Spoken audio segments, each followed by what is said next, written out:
Finance Minister Enoch Godongwana will this week deliver the national budget speech amid a lacklustre economy and ahead of national elections. Godongwana will lay out government's spending priorities, revenue collection measures and updated economic forecasts for the coming year. Last year, he warned that Budget 2024 will need to propose tax measures to raise additional revenue of 15 billion rand in the 2024-25 financial year, starting in April this year. Well, let's speak now to Professor Sheunesu Zhou, Economist at the University of Zululand. Professor Zhou, I appreciate your time this afternoon. We'll start off with the tax revenue needs. How does the Minister of Finance plan to address the need for additional revenue of 15 billion rand in the upcoming financial year, and what's obviously a difficult economic environment? Thank you very much for that question. It's really a tough time, and I'm sure that the Minister and his team are faced with such a huge challenge in terms of, raising that much needed extra revenue. Unfortunately, we have got, a lot of challenges around in terms of possible sources.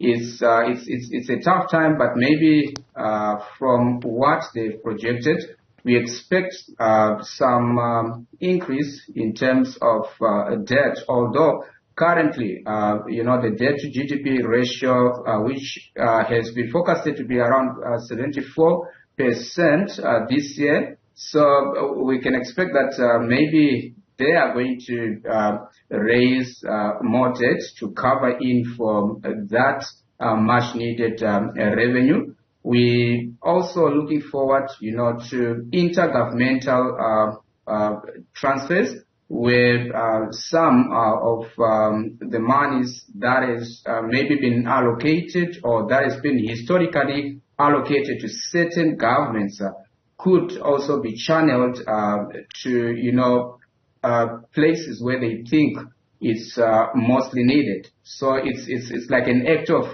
prioritization, because in terms of going out, and saying, no, let's increase taxes, I do not think that there is any room for that, because already they've increased VAT previously, and any increase in any other form of taxes might actually hurt the economy further than what it is now. So in terms of increases in taxes, I do not think that would be a good idea. What I think can also maybe be done is focus on prudence.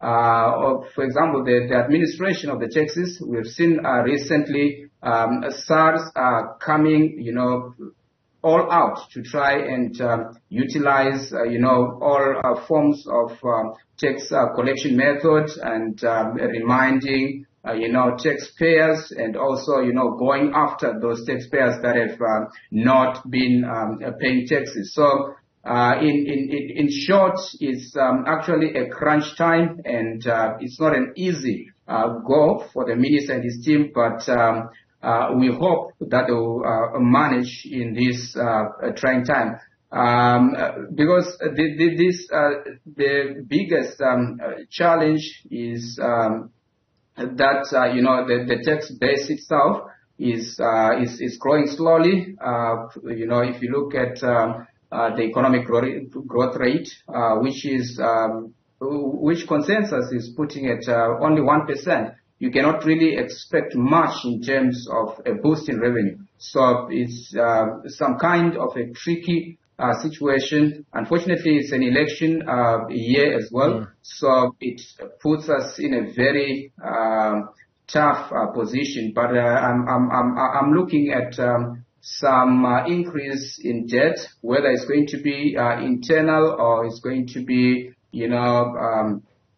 from external sources, but that could maybe come chip in and provide as part of that much needed funding. Can the country afford further debt, or are they are they at a crossroads? Is it a case of, well, there's very little else that we can do other than gather more debt? If we would want to look at prudent public financial management, we know that 60% debt to GDP ratio is seen as the sustainable, percentage.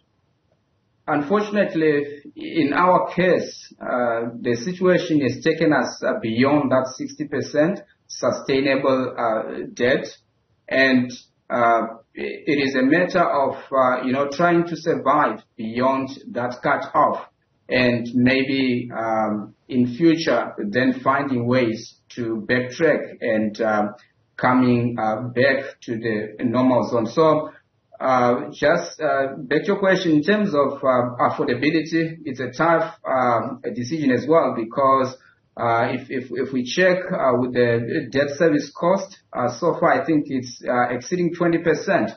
So if debt service costs are exceeding 20%, it means a fifth of every money that we get goes to servicing debt, and apparently it means we channeling funds that could be used, for other issues. For example, we've got a lot of social issues, social ills that needs funding. So yeah, it's not affordable, plainly to say, but we are people that are at a place where we might not have any other options. Professor, you've talked about this being an election year, and obviously it puts the government in a quandary, particularly if they want to remain in power, because the challenges are if you raise taxes, then it's likely that the people are going to feel the pinch before the election, and they're not going to vote for you. So that's something that they have to manage.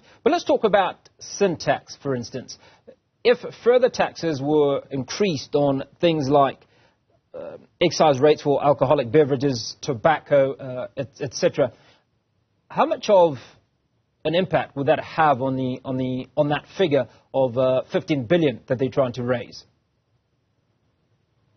Yes, it's an option, but remember we did raise these taxes recently. It's not very long, and in as much as it is an option that could maybe increase those funds, or that could contribute, whether in a small measure or in a huge way. But the challenge really is it's not like a one-sided sword. It's not only discouraging consumption and it ends there. Remember, you discourage consumption of tobacco, for example, you are also impacting negatively on that industry. So it's something that needs to be weighed, whether the benefits, which of course, in this case, it's a case of the social impact in terms of people's health, and then you need to weigh it and look also at the economic side to say, what are we losing in terms of revenue and in terms of production within those industries. So yeah, I think it can be an option, but it's something that needs also to be considered in its wider context, and to see whether it's going to benefit, or at the end of the day it might infringe on our economic prosperity as well. Can we expect any adjustments to medical tax credits, particularly in light of funding requirements for the National Health Insurance Plan? And how might these changes impact taxpayers' healthcare expenses? Yeah, I think there was a mulling towards that in the past. I think it was last year, and we can maybe expect that to provide a certain degree. I can't give like an accurate percentage to that, but I think it can raise some of the needed funds. However, obviously we're not yet at a place where it's clear exactly how the NHI will be implemented, and also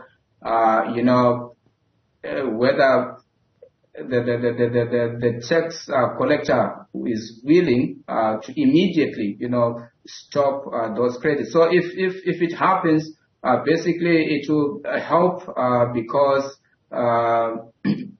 it could be the most maybe successful way of raising revenue without maybe infringing on some of the poorest people in the economy.